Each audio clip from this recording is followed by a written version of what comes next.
All right, so again, a hot air balloon begins descending at a rate of 20 feet per minute and from an elevation of 1,350 feet. Write an equation to model the balloon's elevation as a function of time.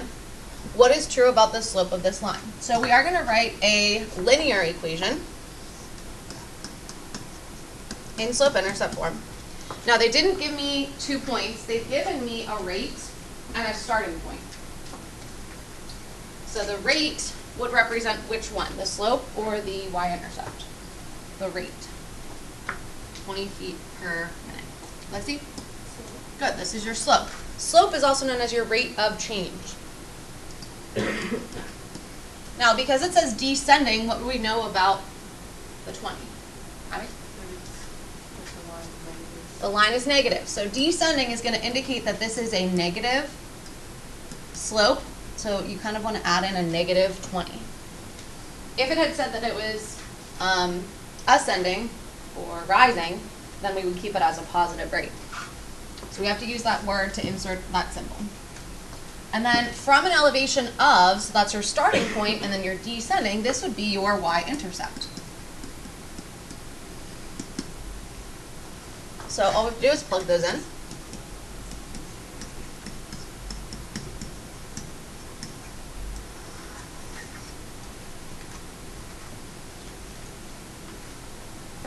And it says, what is true about the slope of this line? And that would be that the slope is negative because it is descending.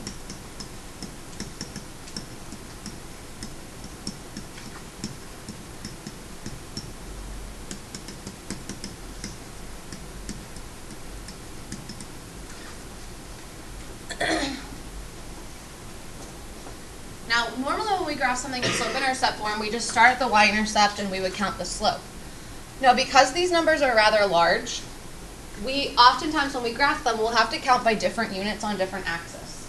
Okay, so we need on this axis to get all the way up to 1,350. Pardon the interruption. Tristan Bowman, if you're in the building, please come to the main office. Tristan Bowman, if you're in the building, please come to the main office. And let's suppose that we count by, I don't know, 50s or hundreds, probably hundreds to get to 1,000, maybe even 20s. Sometimes what you count by won't match up with your slope. So you're not really just counting down and over. So when you do these problems, sometimes you can structure it so that you did count by 20, so that you're going down 20 and over 1. But usually you're going to want to create a table of values.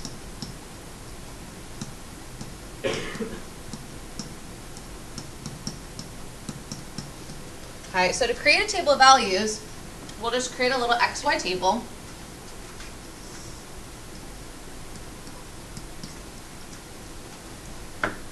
We will pick X values, and then we'll plug them into the equation to get the corresponding Y value, and then we'll plot them. Okay, now some of the critical points that you'll want to plot are your two intercepts. So you would want to plot your y-intercept, which of course is when X is 0. So if I plug in 0, negative 20 times 0, we know it's just going to be. So we definitely want that to be plotted. Now, if you look ahead at question B, it says graph the equation and interpret the intercept at which the graph intersects the vertical axis. Okay, it's also going to want us to do the horizontal. So if the airplane is descending, we do want to eventually find out when it lands at what time. So we would also want to find out the x-intercept, which is when y is 0. Okay, so to do that, I'm going to plug in 0 for y in the equation.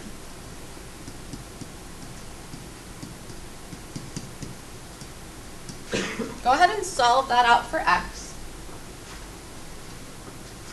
And see what we get. We actually can just plot those 2 points and connect them with a line for our two intercepts.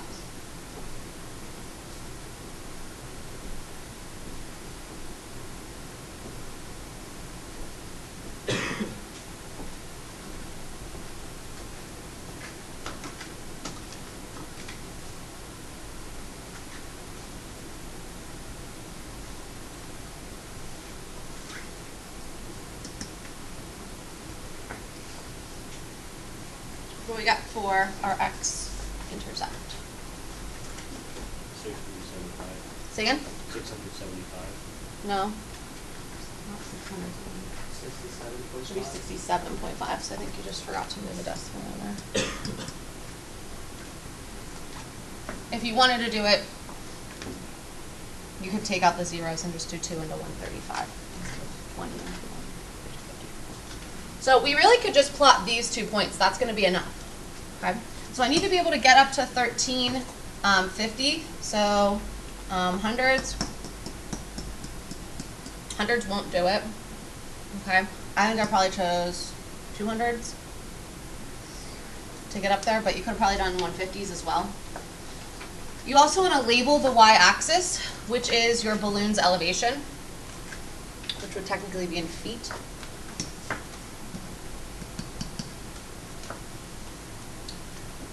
So on your homework, you'll have to pick the appropriate scale. You don't want to do the scale until you get your critical points, okay, so that you know how far out you have to go. I mean, if you want to skip every other space and put like 400, skip a space 800, you don't have to write them all out as long as I can understand what you're counting by. And then across this axis, I need to get out to at least 67.5 so that I can see where it's landing. So I chose to count by tens. And again, that's our time in minutes. So please make sure you do label these axes because you will lose points if you forget that, if it's a real world problem.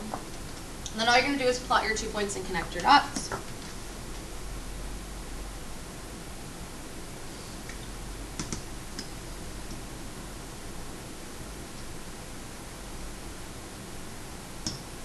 Now you will connect these with a segment instead of a line with arrows, just because you're not going to have negative time and the balloon also isn't going to go below the ground.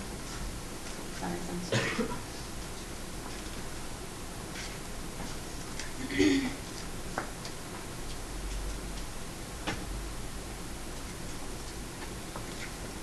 And let's interpret where it intersects our vertical axis. So when time is 0,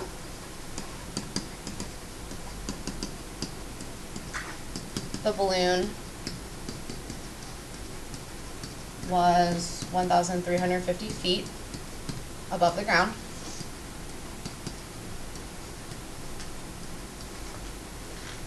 And then I'm also going to add in, a lot of times it will ask you, what does the x-intercept represent? And so you would represent that the balloon's elevation would be 0, which means it has landed on the ground at a time of 67.5 minutes. Okay. So the balloon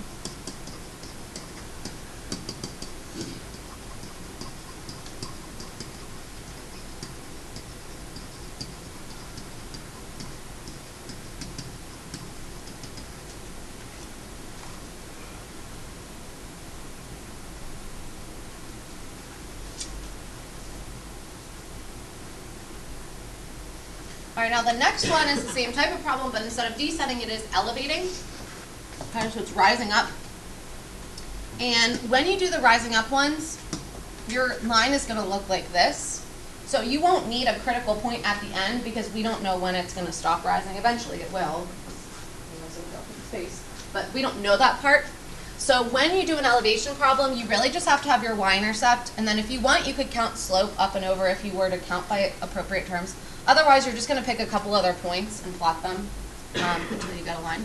So this one says a hot air balloon takes off from Jacksonville, Florida. So Jacksonville, Florida is already above sea level at 12 feet. So that would be my y-intercept, my starting elevation. And it rises, which would be a positive slope, at a rate of 50 feet per minute. So our equation would be y equals 50x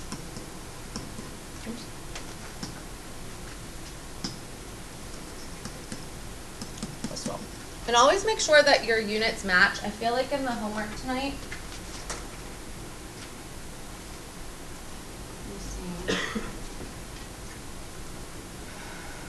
it'll do inches and feet or something. So make sure that you always have constant units before you write an equation. So you can see that we do have feet and we have feet per minute. Okay, see if you guys can go ahead and graph that, labeling your axes, and then we'll compare our answers before we take a look at the other word problem without a graph. Whenever you're doing these problems, depending on what you pick, I'll make sure that your scale is appropriate for whatever you choose. Abby? So we do have the arrow at the top now. Correct. Very good. We do have an arrow at the top because it is ascending and we don't know when it stops. according to our model, it goes on forever, but we know eventually it would stop in the real world. So again, interpret the intercept at which it crosses the vertical axis, which we know is our y-intercept, because this is our vertical line. So that would be the starting elevation.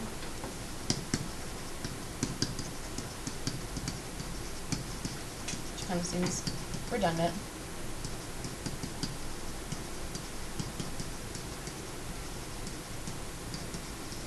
And that was before it took off, okay, at time 0. 0 second, or 0 minutes, excuse me. Again, make sure you have your axes labeled. The homework, you will see different types of questions, not all hot air balloons, but they're all the same type of question. Pay attention to the wording that you might see.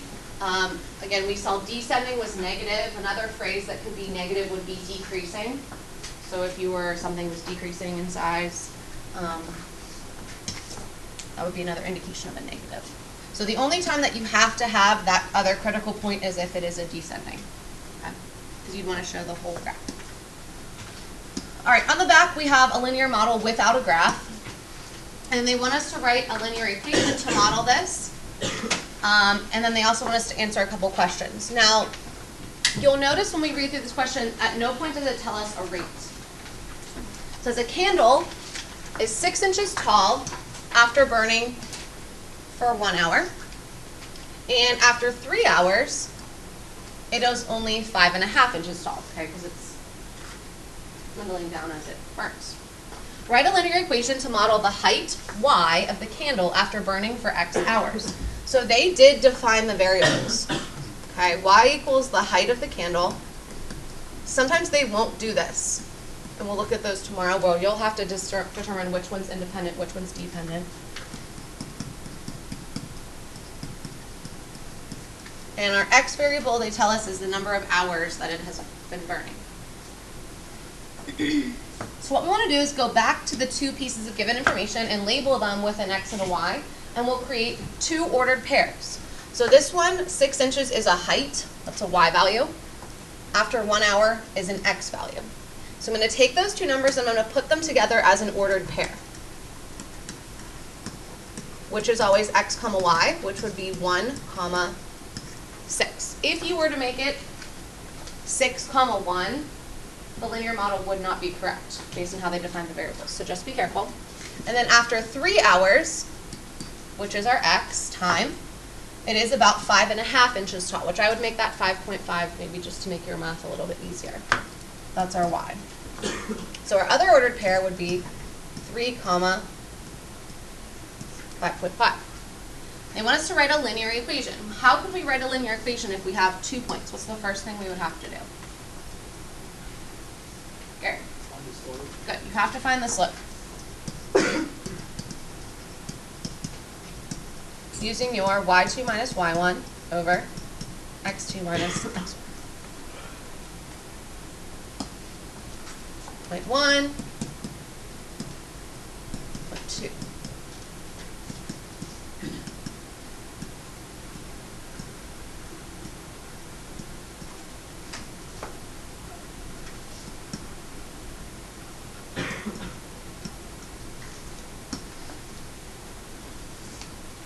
Now, since we're still not using a calculator at this point, how can I change this into something that's easier to work with? It has a decimal fraction. Abby? Yes. By multiplying each of these by 10, we can move the decimal over, so this would become -5/20ths. And then we can reduce -5/20ths to be -1/4 or -0.25. Okay? Whichever one you prefer working with without a calculator. So we have now the point, or excuse me, 2 points and the slope. So we're now going to go to point slope.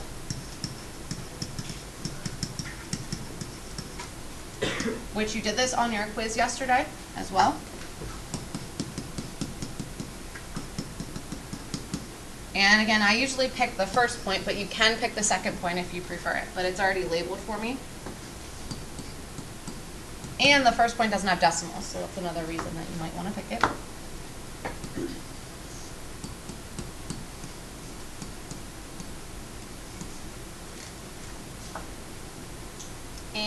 And they didn't tell us what form we want it in, but I would like us to change this back to slope-intercept form. So go ahead and distribute. We'll get negative 1/4 x. Now be careful, a couple of you on your quiz were making the mistake of forgetting two negatives. When you multiply them together, will get me a positive 1/4.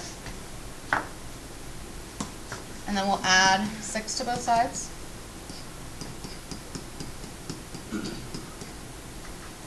Okay, at this point, you might want to think of the 1/4 as 0.25, and then you can just make it 6.25, since we're doing this without a calculator. Or you could find a common denominator and all that stuff. Or you could just make it 6 1/4 if you want to leave it as a mixed number too. That would work.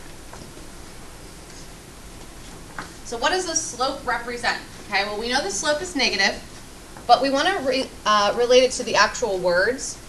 So remember, the slope is the change in y over the change in x. If you look at the formula, it's y2 minus y1 over x2 minus x1.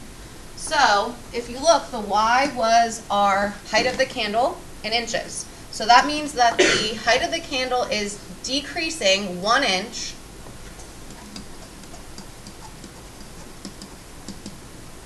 let's say decreasing 1 inch every 4 hours.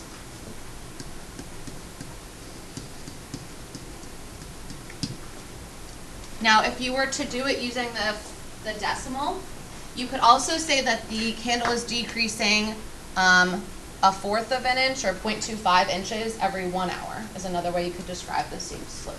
Okay, just depending on if you did it like this. And then what does the y-intercept represent? What does the 6.25 or 6 1/4 represent in terms of the problem? Abby? The original height. Good. The original height of the candle. So the candle was originally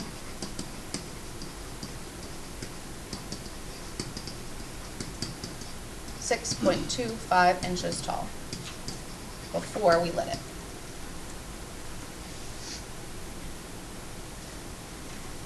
Okay, the closure is a multiple choice question, but take your time with it and see if you can figure out. It says something about calculating your tip and the total amount of your bill. So see if you guys can figure out which one that would be while I pass out your homework. You guys will actually have some time to work on that while I can probably pass back your quizzes. Everyone took it in here.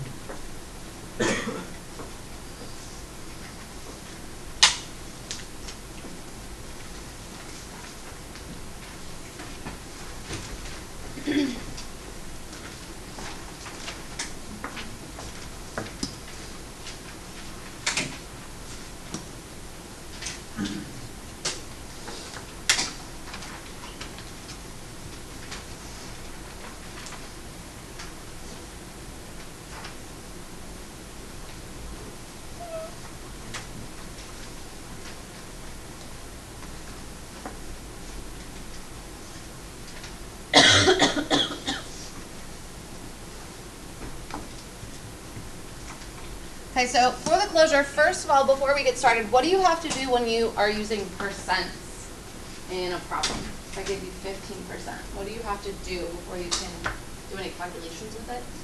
Garrett? Make it into a decimal. Okay, so either divide by 100 or move that decimal point 2 places to the left to get 15%, okay, which would be 0.15 as a decimal. And so which linear model did we pick? A, B, C, or D. It's representing the total amount that you're paying. So the total of the bill and the tip included. John? Say again? D. That is correct. Okay, so the tip itself was going to be 15% of the bill, which would be 0.15, let's say B, because they use B, plus $1. Okay? But the total bill, remember the bill, is B. So you have to add those two things together. So this is really like 1B plus 0.15B plus 1. Okay, so this was the bill, this is the tip. The total would be adding those two together. which gets us our D. All right, the rest of the time you're just to work on the homework while I pass out your quizzes.